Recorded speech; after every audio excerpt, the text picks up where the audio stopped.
আজকে আমি ইলিশ পোলাও বানাচ্ছি। এখানে আমি দই নিয়ে নিয়েছি, দইটা আমি ভালো করে ফেটিয়ে নিয়েছি। এরপর এর মধ্যে দিয়ে দিচ্ছি রসুন আর কাঁচা লঙ্কার পেস্ট, দিচ্ছি আদা বাটা। এবার অ্যাড করছি হলুদ গুঁড়ো, ধনে গুঁড়ো, জিরে গুঁড়ো, আন্দাজ মতো নুন, দিয়ে দিচ্ছি চিনি।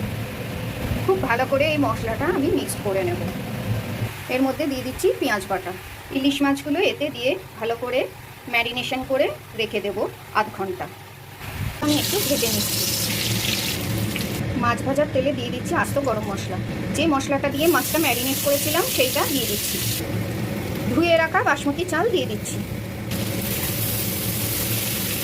যতটা চাল নিয়েছি তার ডবলের একটু কম জল দিয়ে দিচ্ছি, আর একটু নুন দিয়ে দিলাম। ভাজা ইলিশ মাছগুলো এর মধ্যে দিয়ে দিচ্ছি।